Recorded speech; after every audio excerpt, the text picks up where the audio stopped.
आपको दिखाएंगे आध्यात्मिक गुरु भय्यू जी महाराज की खुदकुशी से ठीक 24 घंटे पहले का वीडियो, जिसमें वो एक महिला के साथ नजर आ रहे हैं। इसके अलावा आपको दिखाएंगे कि बंगले में तोड़फोड़ के आरोपों पर आज अखिलेश टोटी लेकर आए तो बीजेपी के खिलाफ क्या कुछ कहा। लेकिन सबसे पहले बात रेप के आरोप में घिरे दाती महाराज की, जिस दाती महाराज के फरार होने के बाद पुलिस उन्हें ढूंढ रही है। इंडिया न्यूज की टीम उस तक पहुंच गई। दाती ने इंडिया न्यूज से क्या कहा, वो दिखाने और सुनाने से पहले आपको दाती का एक वीडियो दिखाते हैं। देखिए, ये वीडियो में एक नवविवाहित जोड़ा दाती के फेरे ले रहा है। दाती महाराज बीच में बैठे हुए हैं और नवविवाहित जोड़ा उनके इर्द गिर्द फेरे ले रहा है। ये किसी शादी समारोह का वीडियो है जिसमें दूल्हा और दुल्हन मंच पर हैं और चारों तरफ घर परिवार के लोग और रिश्तेदार मौजूद हैं।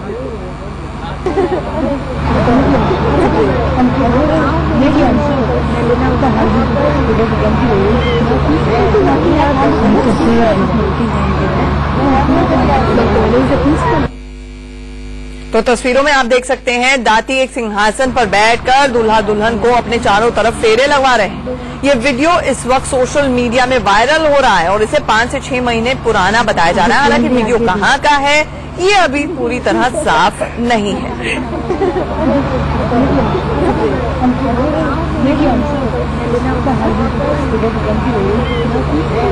ये एक्सक्लूसिव तस्वीरें आप देख रहे हैं और सोशल मीडिया पर भी ये वीडियो अब वायरल होना शुरू हो गया है। दाती महाराज बीचों बीच मंच पर बैठे हैं, सिंहासन लगाकर बैठे हैं और जिस तरह से अग्नि के इर्द गिर्द 7 फेरे लिए जाते हैं, दाती महाराज के इर्द गिर्द ये नवविवाहित जोड़ा फेरे ले रहा है और दाती महाराज बाकायदा इंस्ट्रक्शंस देते हुए नजर आ रहे हैं। आप देख सकते हैं तस्वीरों में बड़ा सा मंच है जहां पर शादी समारोह चल रहा है। रिश्तेदार, परिवार वाले सब लोग मौजूद हैं और मंच के बीचों बीच सिंहासन लगाकर दाती महाराज बैठे हुए हैं। वहीं शनिदेव को सिद्ध करने का दावा करने वाले दाती महाराज राजस्थानी पर शिकंजा कसता हुआ दिख रहा है। पीड़िता की एफआईआर दर्ज हो चुकी है, उसे मजिस्ट्रेट के सामने बयान भी दर्ज करा दिया है। दाती महाराज चूंकि महामंडलेश्वर भी हैं और बड़े रसूख वाले बाबा माने जाते हैं, इसीलिए मामले की जांच क्राइम ब्रांच को सौंप दी गई है।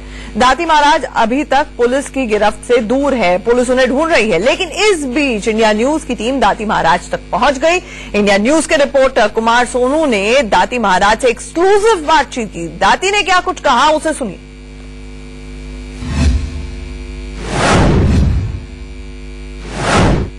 पिछले 2 दिन से मीडिया पर, चाहे वो प्रिंट मीडिया हो और चाहे वो इलेक्ट्रॉनिक मीडिया पर, मैं भी सुन रहा और आप भी सुन रहे हैं। मैं खाली इतना कहना चाहता हूं जो मेरे लिए कहना बहुत जरूरी है। ना मैं भागा हूं, ना भागूंगा और ना भागने की संभावना है। आप जानते हो सैकड़ों बेटियों का पिता हूं और मैं अपनी बेटियों के आसपास। मेरा इतना ही निवेदन है कि ना मैं नारी के खिलाफ आज तक कभी बोला हूं, ना नारी के खिलाफ आज तक कभी बोलूंगा। जिस बच्चे ने भी ये इल्जाम लगाया है, मामला पुलिस में है और मैं मीडिया के माध्यम से खाली ये कहना चाहता हूं कि पुलिस जिस जांच के लिए मुझे बुलाएगी मैं तैयार हूं। राष्ट्र को लगता है, न्यायपालिका को लगता है, कार्यपालिका को लगता है, पुलिस को लगता है मैं गुनाहगार हूं, मुझे सजा दो और मैं सजा। 10 साल तक आपने अपने आश्रम में पढ़ाया, अच्छी शिक्षा दी, वो आरोप लगा रही है किन परिस्थितियों में, और वो पैसों का लेन देन की बात है क्या? देश जानना चाहता है आपके मुंह से आज। एक व्यक्ति संस्थान में आता है, वो सेवा करता है और वो संस्थान के मैन लोगों से जुड़ जाता है। मैन लोगों से जुड़कर वो लेन देन करता है और लेन देन में उसको घाटा हो जाता है और जो लोग संस्थान से 10-10, 12-12 साल से जुड़े, मोटा नुकसान हुआ। तो वो लोग सोचे कि भाई हम ये व्यक्ति दाती महाराज के पास आए, पैसा दाती महाराज देंगे। मेरे पास आर्थिक परिस्थिति ठीक नहीं थी, उन्होंने कई बार दबाव डाला। मुझे मामला कई करोड़ों का है, कहते हैं लेन देन नहीं कर पाया। उन्होंने मुझे कई बार कहा कि आप पैसे दे दो, नहीं तो हम आपको फंसा देंगे, बर्बाद कर देंगे, और वो अपने षड्यंत्र में सफल हुए। और कहते हैं ना कि पुलिस के हाथ बहुत लंबे होते हैं, लेकिन पुलिस दाती महाराज तक नहीं पहुंची, इंडिया न्यूज पहुंच गया। ये पूरा इंटरव्यू जरूर देखेगा शाम 7:30 बजे। आगे बढ़ते हैं और अब आपको दिखाते हैं कि यूपी में गुंडे बदमाश कितने बेखौफ हो चले हैं। तस्वीरें बनारस से आ रही हैं, जहां एक महिला को 2 लुटेरों ने दिन दहाड़े लूट लिया।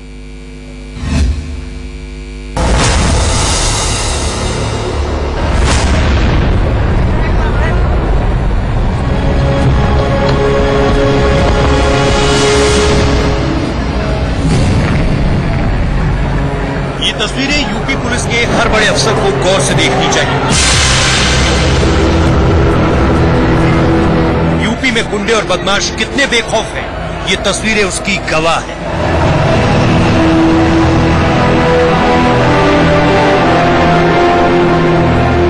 एक महिला को बीच बाजार में दिन दहाड़े सैकड़ों लोगों के सामने एक बदमाश ने तमंचा दिखाकर लूट लिया। पूरा वीडियो शुरू से देखिए। बनारस के लक्सा इलाके में साड़ी के एक बड़े शोरूम के सामने एक बाइक पर सवार 2 लुटेरे खड़े। इतने में ही एक महिला को आते देख बाइक पर पीछे बैठा लुटेरा उतरता है। जैसे ही ये महिला उसके करीब से गुजरती है, उसके सर पर तमंचा तान देता है और उसके गले की चेन खींचने की कोशिश करता है। महिला सकपका जाती है।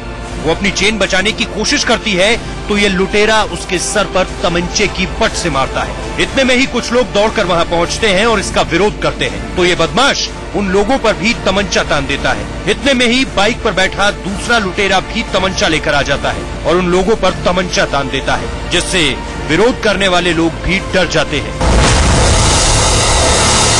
लोगों के विरोध के बावजूद ये दोनों लुटेरे महिला से उसकी सोने की चेन लूट लेते हैं और फिर हाथ में तमंचा लहराते हुए वहां से फरार हो जाते हैं। ये महिला सोनभद्र से खरीदारी के लिए बनारस आई थी।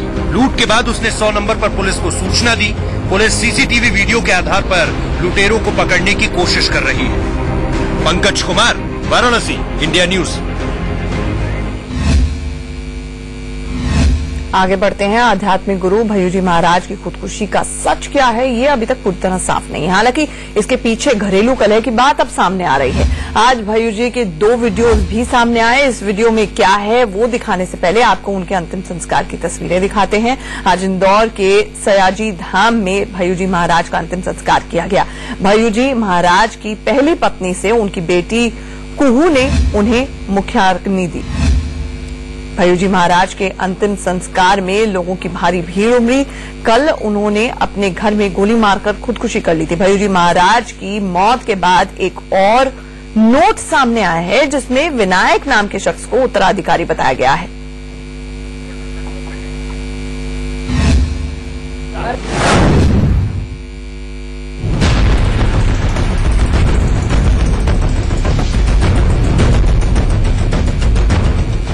ये सीसीटीवी वीडियो भय्यूजी के सुसाइड से ठीक एक दिन पहले का है। इस वीडियो में भय्यूजी महाराज इंदौर के बाहरी इलाके में एक रेस्टोरेंट में किसी महिला के साथ बैठे नजर आ रहे हैं। सीसीटीवी वीडियो में ये महिला रेस्टोरेंट में आती नजर आ रही है। उसके साथ एक शख्स भी नजर आ रहा है। उसके बाद ये महिला रेस्टोरेंट में भय्यूजी के सामने बैठी नजर आती है। रेस्टोरेंट में वो करीब 1 घंटे तक रुके रहे।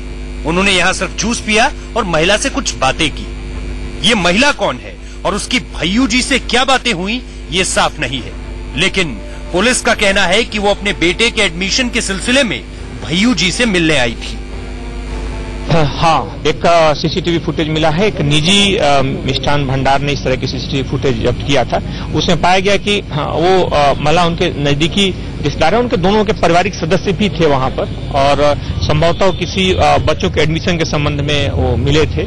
इस संबंध में तो उसमें लोगों की पहचान हो चुकी है। और जो महिला थी उनके साथ वो बेटा भी था उनका, जिसको वहां एडमिशन कहीं बाहर लेने की बात चल रही थी, मतलब किसी दूसरे जगह पर एडमिशन लेने की बात चल रही। तो उस संदर्भ में इनकी कुछ बात हुई थी। बाकी इसमें और कोई बात सामने नहीं आई है। आगे बढ़ते हैं। अखिलेश यादव की जिस सरकारी बंगले में तोड़फोड़ की तस्वीरों से पूरा देश हैरान है, आज अखिलेश यादव ने उसे लेकर एक बार फिर से योगी सरकार पर निशाना साधा। अखिलेश ने पूछा, मीडिया से पहले मुख्यमंत्री के ओएसडी उस बंगले में क्यों गए थे? उन्होंने कहा कि लोग प्यार में अंधे होते हैं, बीजेपी वाले जलन में अंधे हो गए।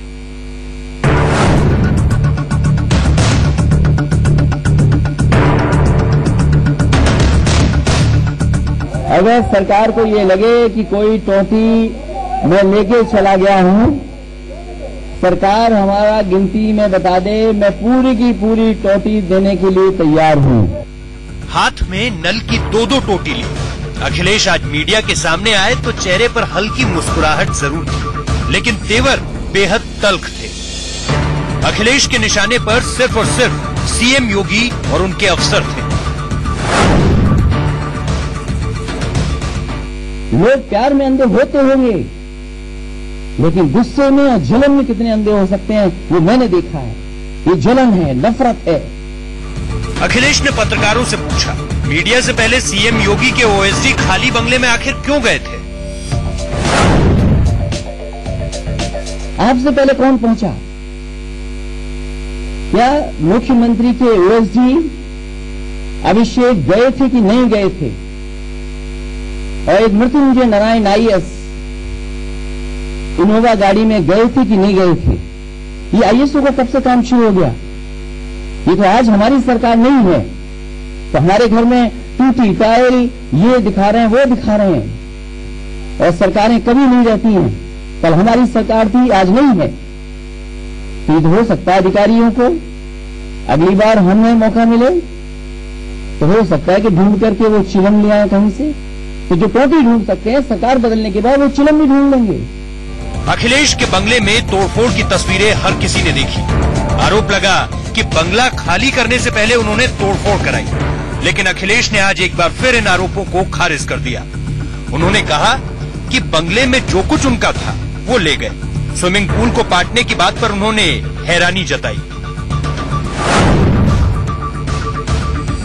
अरे अंधे लोगों, आपको स्विमिंग पूल दिखाई दे गया? वो बोले हम मट्टी डाल के चले गए, मट्टी डाल के चले गए। हम जानना चाहते हैं गूगल अर्थ से देखो कहां था स्विमिंग पूल। हमारे ऊपर से मुख्यमंत्री उड़ते थे पुष्पक विमान से, क्या पुष्पक विमान मेरे घर के ऊपर से नहीं उड़ता था? कहीं ऐसा तो नहीं कि नजर उनकी वहीं पर थी कि ये घर जरूर खाली कराना, क्या साजिश षड्यंत्र नहीं हो सकता? अखिलेश ने कहा कि बंगले में वुडन फ्लोरिंग के साथ साथ कई चीजें अभी भी जस की तस है, लेकिन तस्वीरें ऐसी खींचकर दिखाई गई ताकि मुझे बदनाम किया जा सके। उन्होंने कहा, मुझे सरकार की रिपोर्ट का इंतजार है, जिससे पता चले कि मैंने सरकारी संपत्ति को कितना नुकसान पहुंचाया। साथ ही साथ ये भी कहा कि सीएम आवास में भी उनके बहुत सारे सामान हैं, वो सब सीएम लौटा दें। और सपा अध्यक्ष पूरी तरह से फ्रस्ट्रेशन में है और क्या क्या वहां हुआ है इसकी जानकारी स्वयं उनको है, क्योंकि उन्हीं के आदेश पर वहां बनाया भी गया था और जो तोड़फोड़ हुई है वो तोड़फोड़ भी उन्हीं के कहने पर हुई है। लखनऊ से अरविंद चतुर्वेदी के साथ ब्यूरो रिपोर्ट, इंडिया न्यूज। और पाकिस्तान अपनी नापाक हरकतों से बाज नहीं आ रहा है। बीती रात पाकिस्तान ने एक बार फिर से कायराना हरकत की और बीएसएफ की पेट्रोलिंग पार्टी को निशाना बनाया। पाकिस्तान की गोलीबारी में बीएसएफ के 4 जवान शहीद हो गए। आपको दिखाते हैं ग्राउंड जीरो से अजय जांडियाल की रिपोर्ट।